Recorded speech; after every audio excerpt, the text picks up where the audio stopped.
भारतीय टीम के लिए अपनी साख और इज्जत को बचाने की सबसे बड़ी लड़ाई है।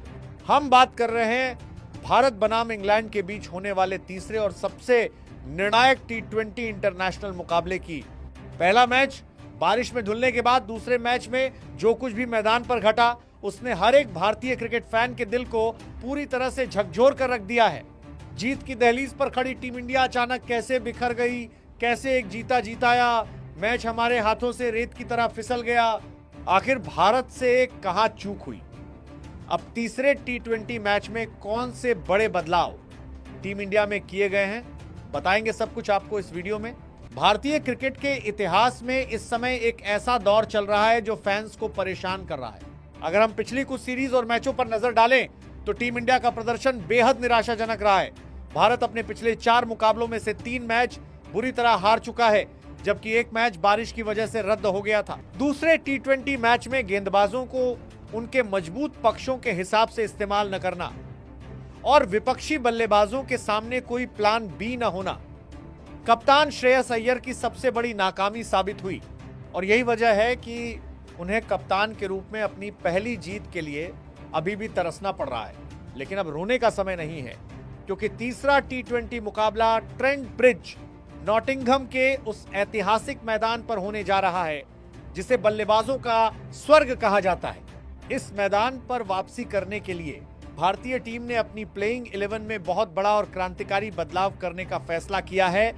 ईशान किशन की उस धीमी और गैर जिम्मेदाराना पारी के बाद उन्हें टीम से बाहर का रास्ता दिखा दिया गया है। इसके साथ ही भारतीय फैंस के लिए सबसे बड़ी खुशखबरी यह है कि दुनिया के नंबर 1 तेज गेंदबाज अपनी चोट से पूरी तरह उबर कर टीम में वापसी कर रहे हैं। इस तेज गेंदबाज की वापसी से भारतीय टीम की गेंदबाजी में वह धार और वह खौफ वापस लौट आएगा जो दूसरे मैच में गायब था। नॉटिंघम की पिच को पूरे इंग्लैंड में रनों की खदान माना जाता है। यहां की बाउंड्रीज बहुत छोटी हैं, खासकर स्क्वायर बाउंड्री इतनी छोटी है कि बल्लेबाजों के मिस हिट भी आसानी से 6 रनों के लिए चले जाते हैं। पिच पूरी तरह से सपाट होती है और इसमें गेंदबाजों के लिए कोई खास मदद नहीं होती। गेंद पिच पर टप्पा खाने के बाद सीधे और बहुत तेज गति से बल्ले पर आती है, जिसका मतलब है कि इस मैदान पर हमें रनों का एक बहुत बड़ा तूफान देखने को मिलने वाला है। जो भी टीम यहाँ टॉस जीतेगी वो बिना किसी झिझक के पहले गेंदबाजी करना पसंद करेगी, क्योंकि इस मैदान पर बड़े से बड़े लक्ष्य को भी दूसरी पारी में आसानी से चेज किया जा सकता है।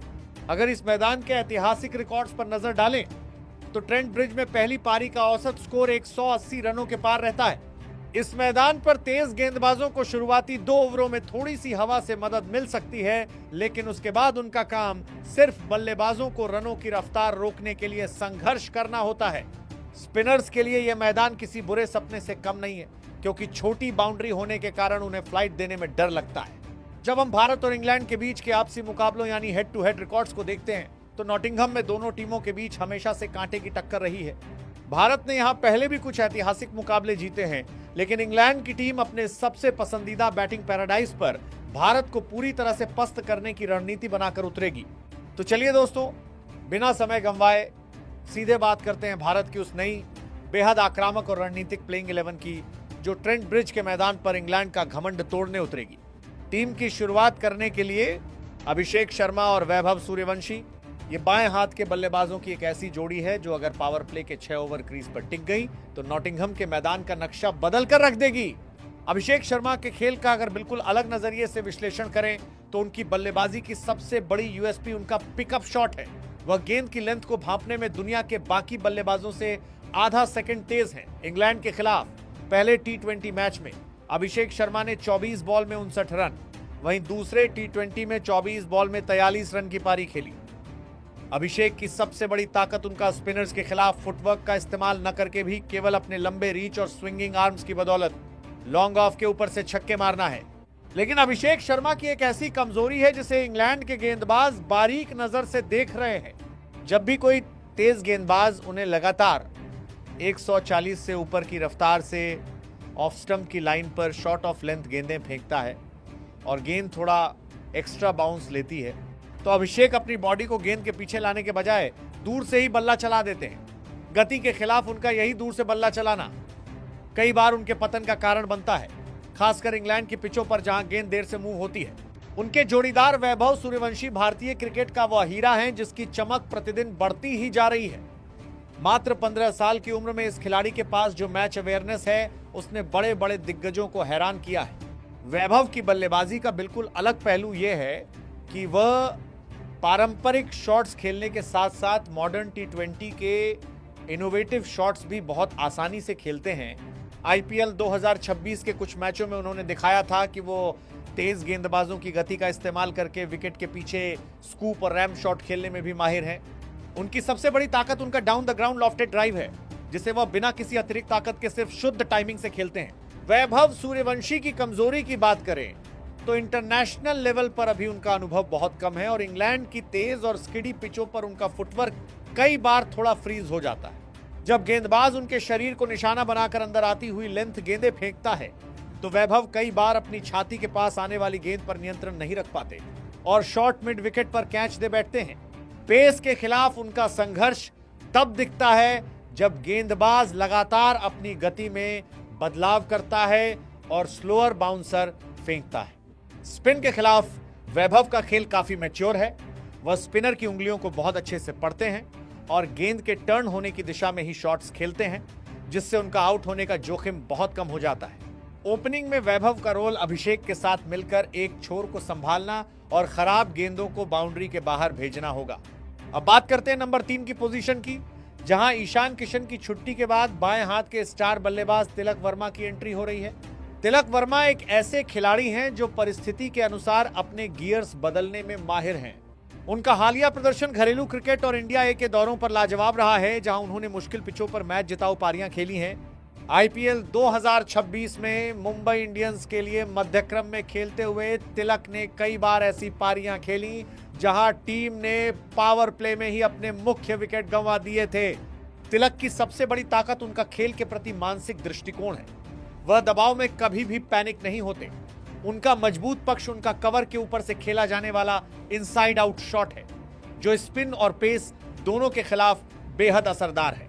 तिलक वर्मा के कमजोर पक्ष को देखें तो शुरुआत में जब वह क्रीज पर आते हैं तो ऑफ स्टंप से बहुत ज्यादा बाहर की गेंदों पर छेड़छाड़ करने के चक्कर में वह स्लिप या कीपर को कैच दे बैठते हैं। तेज गेंदबाजों के खिलाफ उनका स्ट्राइक रेट शुरुआत की 10 गेंदों में थोड़ा धीमा रहता है जिसे उन्हें ट्रेंट ब्रिज जैसे मैदान पर सुधारना होगा क्योंकि यहां आपको पहली ही गेंद से आक्रामक होना पड़ता है। पेस के खिलाफ तिलक वर्मा का पुल शॉट बहुत मजबूत है, लेकिन जब गेंदबाज उन्हें लगातार फुलर लेंथ पर आउट स्विंग डालता है तो उनका फ्रंट फुट पूरी तरह से गेंद की पिच तक नहीं पहुंच पाता। स्पिन के खिलाफ तिलक एक बेहतरीन खिलाड़ी हैं। वो कलाई के स्पिनर्स को बहुत अच्छे से खेलते हैं और स्वीप शॉट उनका एक मुख्य हथियार है जिसकी मदद से वो इंग्लैंड के स्पिनर्स को पूरी तरह से लाइन और लेंथ से भटका सकते हैं। दूसरे टी20 में भले ही टीम हार गई, लेकिन अय्यर ने बल्ले से एक अच्छी पारी खेली थी। हालांकि कप्तान के तौर पर उनकी गलतियों ने मैच हमसे छीन लिया। अय्यर पर इस मैच में कप्तानी और बल्लेबाजी दोनों का भारी दबाव होगा क्योंकि वह लगातार 3 मैच हार चुके हैं और फैंस अब उन पर कप्तान के रूप में पहली जीत दर्ज करने का भारी दबाव बना रहे हैं। आईपीएल 2026 में पंजाब किंग्स को अपनी शानदार बल्लेबाजी से लीड करने वाले अय्यर की तकनीक का एक नया पहलू यह है कि उन्होंने अब शॉर्ट बॉल के खिलाफ अपने स्टांस में थोड़ा बदलाव किया है। वे अब गेंद की लाइन से थोड़ा हटकर बैकफुट पर वजन डालकर खड़े होते हैं जिससे उन्हें पुल शॉट खेलने के लिए थोड़ा अतिरिक्त समय मिल जाता है। उनकी सबसे बड़ी ताकत मिडिल ओवर्स में स्पिनर्स के खिलाफ मैच का रुख पूरी तरह से भारत की तरफ मोड़ना है। श्रेयस अय्यर की कमजोरी की बात करें तो भले ही उन्होंने अपने स्टांस में बदलाव किया हो, लेकिन इंग्लैंड के तेज गेंदबाज जोफ्रा आर्चर जैसे एक्सप्रेस पेस बॉलर्स के सामने जब 145 से ऊपर की रफ्तार से रिबकेज यानी पसलियों को निशाना बनाकर बाउंसर फेंकी जाती है तो अय्यर का नियंत्रण अभी भी पूरी तरह से पक्का नहीं दिखता। वह गेंद को छोड़ने के बजाय कई बार मजबूरी में बल्ला अड़ा देते हैं। पेस के खिलाफ उनका स्ट्राइक रेट मिडिल ओवर्स में थोड़ा धीमा हो जाता है। अगर गेंदबाज लगातार बैक ऑफ द लेंथ गेंदबाजी करे, स्पिन के खिलाफ अय्यर का कोई तोड़ नहीं है। वो स्पिनर के हाथ से गेंद छूटते ही उसकी लेंथ भांप लेते हैं और सीधे कदमों का इस्तेमाल करके लॉन्ग ऑन के ऊपर से स्टेडियम के बाहर मारते हैं। अपनी कप्तानी की साख बचाने और पहली अंतर्राष्ट्रीय जीत का स्वाद चखने के लिए श्रेयस अय्यर को नंबर 4 पर एक ऐतिहासिक पारी खेलनी होगी। 5वें नंबर की पोजीशन पर आएंगे भारतीय टीम के सबसे बड़े मैच विनर हार्दिक पांड्या। दूसरे मैच में डेथ ओवर्स में टीम इंडिया के बिखर जाने के बाद हार्दिक पांड्या को रातों रात इंग्लैंड बुलाया गया है। हार्दिक का हालिया फॉर्म गेंद के साथ बहुत अच्छा रहा है, लेकिन ट्रेंट ब्रिज की सपाट पिच पर भारत को उनके बल्ले से एक तूफानी फिनिश की जरूरत होगी। आईपीएल 2026 में हार्दिक ने मुंबई इंडियंस के लिए डेथ ओवर्स में खेलते हुए दुनिया के सर्वश्रेष्ठ गेंदबाजों के खिलाफ बड़े बड़े छक्के लगाए थे। हार्दिक की सबसे बड़ी ताकत उनका लोअर बॉडी पावर है। उनके पैर क्रीज में इतने मजबूत जमे होते हैं कि वह यॉर्कर लेंथ की गेंद को भी अपनी कलाइयों के जोर से फ्लिक करके छक्के में तब्दील कर देते हैं। हार्दिक पांड्या की कमजोरी की बात करें तो जब कोई चतुर तेज गेंदबाज उन्हें शरीर से दूर वाइड यॉर्कर या वाइड स्लोअर लेंथ डिलीवरीज डालता है तो हार्दिक गेंद तक पहुंचने के लिए अपने शरीर का संतुलन खो देते हैं और डीप कवर या पॉइंट पर कैच थमा बैठते हैं। पेस के खिलाफ हार्दिक का खेल लाजवाब है। वह गति को बहुत पसंद करते हैं और अगर गेंदबाज ने गति देने की कोशिश की तो हार्दिक की टाइमिंग उसे बाउंड्री के पार पहुंचा देती है। स्पिन के खिलाफ हार्दिक शुरुआत में थोड़ा समय लेते हैं, विशेषकर जब ऑफ स्पिनर गेंद को अंदर की तरफ ला रहा हो, लेकिन ट्रेंट ब्रिज की छोटी बाउंड्रीज को देखते हुए हार्दिक पांड्या इंग्लैंड के स्पिनर्स के खिलाफ स्वीप और काउ कॉर्नर की दिशा में बड़े शॉट्स खेलने से बिल्कुल भी पीछे नहीं हटेंगे। नंबर 5 पर हार्दिक का रोल मैच को आखिरी ओवरों में एक बड़े स्कोर तक ले जाने का होगा। 6 पर बल्लेबाजी करने उतरेंगे भारत के सबसे विनाशकारी पावर हिटर शिवम दुबे। शिवम दुबे की बल्लेबाजी का खौफ इस समय पूरे इंग्लैंड के खेमे में साफ देखा जा सकता है। दूसरे मैच में भले ही वो जल्दी आउट हो गए, लेकिन उन्होंने जो 2 छक्के लगाए थे उसने उनकी ताकत का अंदाजा सबको दे दिया था। आईपीएल 2026 में चेन्नई सुपर किंग्स के लिए मिडिल ओवर्स में तबाही मचाने वाले दुबे की सबसे बड़ी ताकत उनका बिल्कुल सीधा बैटिंग आर्क है। वे गेंद को बहुत करीब से देखते हैं और उनका डाउन द ग्राउंड शॉट इतना पावरफुल होता है कि लॉन्ग ऑफ या लॉन्ग ऑन के फील्डर सिर्फ गेंद को हवा में जाते हुए देखते रह जाते हैं। शिवम दुबे की कमजोरी की बात करें तो अत्यधिक तेज गति यानी 145 किलोमीटर प्रति घंटे से ज्यादा की रफ्तार वाली इन स्विंगिंग यॉर्कर और तीखी बाउंसर के सामने उनका फुटवर्क पूरी तरह से जाम हो जाता है। पेस के खिलाफ दुबे का स्ट्राइक रेट शुरुआत की गेंदों में थोड़ा कम रहता है क्योंकि उन्हें अपनी बॉडी को अलाइन करने में थोड़ा समय लगता है। स्पिन के खिलाफ दुबे दुनिया के सबसे खतरनाक बल्लेबाज हैं। उनके सामने स्पिनर चाहे लेग स्पिन डाले या ऑफ स्पिन, दुबे बिना किसी डर के सीधे अपने लंबे हाथों का इस्तेमाल करते हैं। नंबर 6 पर शिवम दुबे का होना भारत को वह एक्स फैक्टर देता है जो किसी भी मैच का पासा 5 गेंदों में पलट सकता है। 7वें नंबर पर आएंगे टीम इंडिया के सबसे चतुर ऑलराउंडर अक्षर पटेल की उपयोगिता इस T20 टीम में सोने जैसी है। वह न सिर्फ अपनी कसी हुई गेंदबाजी से रनों की रफ्तार पर ब्रेक लगाते हैं, बल्कि लोअर ऑर्डर में आकर एक परिपक्व बल्लेबाज की तरह मैच को फिनिश भी करते हैं। आईपीएल 2026 में दिल्ली कैपिटल्स के लिए अक्षर ने कई मौकों पर नंबर 4 और 5 पर भी बल्लेबाजी की थी, जिससे उनकी बल्लेबाजी तकनीक में बहुत सुधार आया है। अक्षर की सबसे बड़ी ताकत उनकी गेंदबाजी में गति का परिवर्तन है। वह बिना गेंद को ज्यादा फ्लाइट दिए अपनी लेंथ और आर्म बॉल से बल्लेबाज को बांध कर रखते हैं। अक्षर पटेल की बल्लेबाजी की कमजोरी को देखें तो जब तेज गेंदबाज उन्हें लगातार शॉर्ट पिच गेंदें डालता है और शरीर के करीब रखता है तो अक्षर को पुल शॉट खेलने में थोड़ी कठिनाई होती है। वो अक्सर गेंद को गाइड करने की कोशिश करते हैं जिसमें वह स्लिप या गली में कैच आउट हो सकते हैं। पेस के खिलाफ अक्षर का स्ट्राइक रेट 140 के आसपास रहता है, लेकिन वह गैप ढूंढने में बहुत माहिर हैं। स्पिन के खिलाफ अक्षर बहुत ही सूझबूझ से खेलते हैं। वह स्पिनर की लेंथ को भांपकर जल्दी बैकफुट पर जाते हैं और कट या पुल शॉट के जरिए बाउंड्री बटोरते हैं। तेज गेंदबाज हर्षित राणा एक ऐसे खिलाड़ी हैं जो अपनी गेंदबाजी में जबरदस्त वेरिएशंस यानी विविधताओं के लिए जाने जाते हैं। चोट से वापसी करने के बाद उनके प्रदर्शन में वह भूख साफ दिख रही है जो एक युवा खिलाड़ी में होनी चाहिए। वह बल्लेबाज के दिमाग को पढ़कर अपनी अगली गेंद की रणनीति तय करते हैं। हर्षित राणा की कमजोरी की बात करें तो कभी कभी वे अत्यधिक उत्साह में आकर अपनी लाइन और लेंथ खो बैठते हैं और लगातार यॉर्कर फेंकने के प्रयास में फुल टॉस गेंदें डाल देते हैं, जो ट्रेंट ब्रिज जैसे छोटे मैदान पर आत्मघाती साबित हो सकता है। बल्लेबाजी में हर्षित के पास बड़े शॉट्स खेलने की क्षमता है, लेकिन हाई क्वालिटी पेस के सामने लोअर ऑर्डर में उनका फुटवर्क थोड़ा कमजोर रहता है।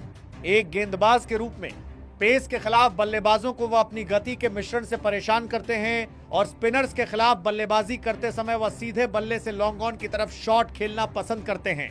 नंबर 8 पर हर्षित का होना भारत की बैटिंग डेप्थ को और भी ज्यादा गहराई प्रदान करता है। अब बात करते हैं नंबर 9 की पोजीशन की, जहां पूरे क्रिकेट जगत के सबसे बड़े किंग और भारत के सबसे मुख्य हथियार जसप्रीत बुमराह की वापसी हो रही है। बुमराह की चोट से उबरकर वापसी करना भारतीय टीम के लिए सीरीज का सबसे बड़ा टर्निंग पॉइंट है। दूसरे मैच में भारत को बुमराह की कमी इतनी खली कि डेथ ओवर्स में हमारे पास कोई ऐसा गेंदबाज नहीं था जो इंग्लैंड के बल्लेबाजों को रोक सके। टी20 विश्व कप 2026 के हीरो और आईपीएल 2026 में मुंबई इंडियंस के लिए तबाही मचाने वाले बुमराह की ताकत शब्दों में बयां करना मुश्किल है। उनका हाइपर एक्सटेंशन एक्शन और अचूक यॉर्कर दुनिया के किसी भी बल्लेबाज के डिफेंस को तहस नहस करने के लिए काफी है। जसप्रीत बुमराह की कमजोरी ढूंढना भूसे के ढेर में सुई ढूंढने जैसा है, लेकिन लंबे समय बाद चोट से वापसी करने के कारण शुरुआत के 1-2 ओवरों में अपनी लय हासिल करना उनके लिए थोड़ा चुनौतीपूर्ण हो सकता है। वो दुनिया के एकमात्र ऐसे गेंदबाज हैं जो किसी भी पिच पर, चाहे वो ट्रेंट ब्रिज की सपाट पिच ही क्यों ना हो, विकेट निकालने का हुनर जानते हैं। बुमराह का 4 ओवर का स्पेल कप्तान अय्यर को उनकी पहली जीत दिलाने में सबसे बड़ा फैक्टर होगा। नंबर 10 की पोजीशन पर खेलेंगे भारत के सबसे बेहतरीन बाएं हाथ के death over specialist Arshdeep Singh. Arshdeep Singh के लिए दूसरा मैच उम्मीद के मुताबिक नहीं रहा था। अर्शदीप सिंह ने पहले ही ओवर में 2 विकेट निकालकर इंग्लैंड को बैकफुट पर धकेला, लेकिन फिर दूसरे ही ओवर में इंग्लैंड के कप्तान हैरी ब्रुक ने बैकफायर करते हुए 27 रन कूट दिए।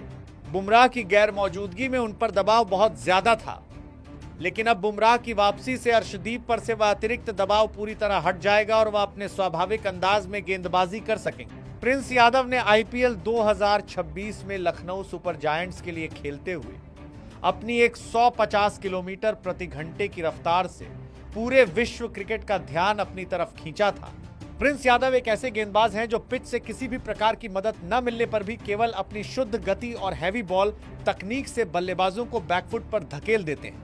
उनकी सबसे बड़ी ताकत उनकी गेंद का पिच पर टप्पा खाने के बाद बहुत तेजी से ऊपर की तरफ आना है, जो बल्लेबाजों की छाती पर जाकर लगती है। प्रिंस यादव की कमजोरी की बात करें तो अंतर्राष्ट्रीय क्रिकेट का अनुभव न होना और ट्रेंट ब्रिज जैसी छोटी बाउंड्री वाले मैदान पर अपनी गति पर नियंत्रण न रख पाना उनकी सबसे बड़ी कमी साबित हो सकती है। अगर वह अपनी लाइन से थोड़ा भी भटके तो उनकी 150 की रफ्तार का इस्तेमाल करके इंग्लैंड के बल्लेबाज आसानी से थर्ड मैन और फाइन लेग के ऊपर से छक्के बटोर लेंगे। प्रिंस यादव को अपनी गति के साथ साथ अपनी दिशा पर भी बहुत ध्यान देना होगा। इंग्लैंड के बल्लेबाजों ने प्रिंस यादव को पहले कभी नहीं खेला है और उनकी इसी मिस्ट्री और अनप्लेबल पेस का फायदा उठाकर टीम इंडिया इस करो या मरो वाले मुकाबले में इंग्लैंड को पूरी तरह से नेस्तनाबूद करने का इरादा रखेगी।